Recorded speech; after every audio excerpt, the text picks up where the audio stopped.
सैनिक और वजीर देवेंद्र ने बादशाह रितेश पुरोहित।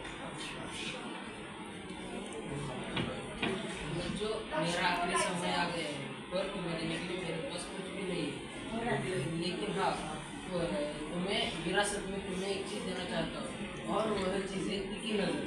हर चीज़ को तीखी नज़र से देखना और उसे जानने समझने की कोशिश करना, उससे तुम कोई उन्नति कर सको। पिता की मृत्यु के बाद तीनों भाई काम की तलाश में शहर चल पड़े। रास्ते में बड़ा भाई एक जगह अचानक रुक गया। कुछ देर पहले यहाँ से एक ऊँट गुजरा है। ऊँट दाई आँख से काला है। हाँ, और उस ऊँट पर एक औरत अपने बच्चे के साथ सवार थी। बिल्कुल ठीक। तीनों भाई आगे चल पड़े। कुछ ही देर में एक सैनिक उनके पास से गुजरा।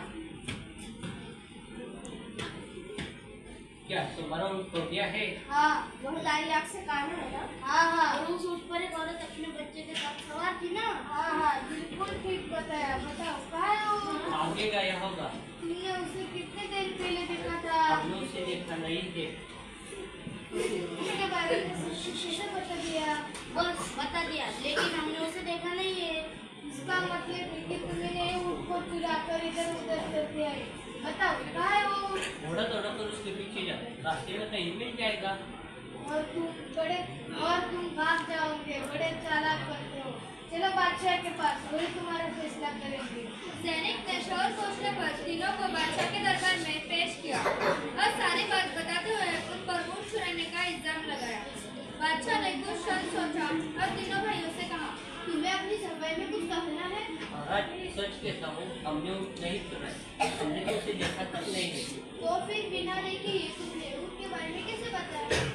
यह तो मामूली सी बात है।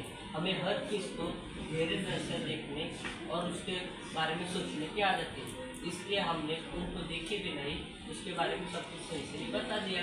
यह संभव नहीं है। संभव है महाराज। तो फिर हम इसे आजमा कर देखेंगे। बादशाह ने वजीर को अपने पास बुलाया और उसके कान में कुछ कहा। वजीर चला गया और कुछ ही देर में वजीर एक नौकर के साथ लौटा। तीनों भाई पेटी को देख रहे थे। हाँ, बताओ इस पेटी में क्या है? महाराज इसमें कुछ छोटी सी गोल चीज है। और वह अनार है। और वह अनार कच्चा है। बिल्कुल ठीक बताया आपने।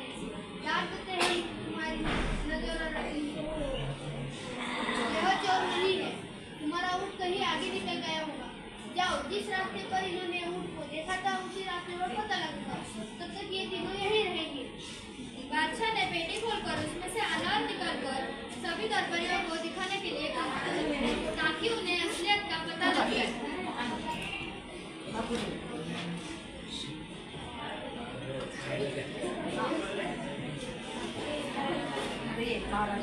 महाराज मेरा ऊँट मिल गया। उसी रास्ते पर जा रहा था। शाबाश। तुम्हारी अपने ऊँट को सचमुच का मार्ग किया है। हम तुम्हें इनाम देंगे।